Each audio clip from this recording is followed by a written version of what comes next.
Let's move on to Ielts speaking part 2, and your topic is talk about a special day which was not that expensive. Maybe your birthday and you didn't pay a lot of money on that, or you didn't spend a lot of money. So, this topic is going to be in the past tense, and you're going to narrate the whole thing. Please start. Well, special days are very important in everyone's life, and in our country, people spend a lot of money, like birthday parties and marriages. And if one does not spend a lot of money, then it will become extra special for everyone. I would like to tell you about one of my birthday parties. It was my 25th birthday. I celebrated it with my friends. I have tried all the restaurants in my near hometown. I want to take them to a new restaurant. I just gone through on the Instagram about a restaurant, a new restaurant. It was a theme-based restaurant. The name of the restaurant was a Big Chill Cafe.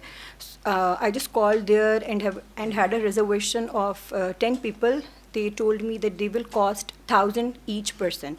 I have booked the appointment, and we will go there at 8 in the evening. The almost environment of the restaurant was very great. The furniture they had decorated in the center of the restaurant a table for us.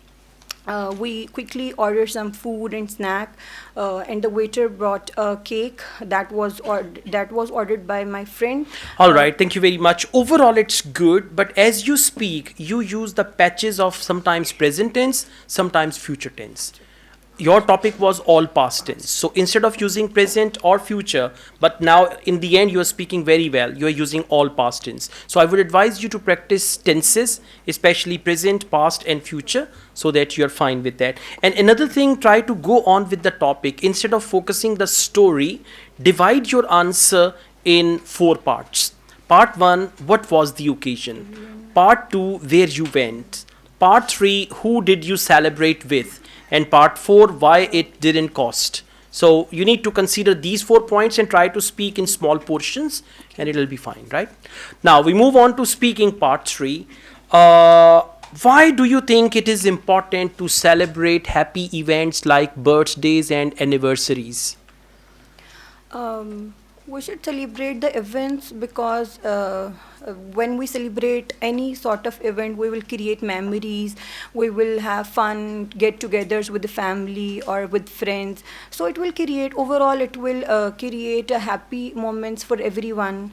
So we should celebrate occasions like birthday parties. Okay, it's good. Overall, your English is good. You need practice and a little revision of basic tenses. And then you have to be very, very alert when you are speaking about tenses. Because sometimes unintentionally you mix your answer with the wrong tenses. Otherwise, you're fine. Thank you. Thank you.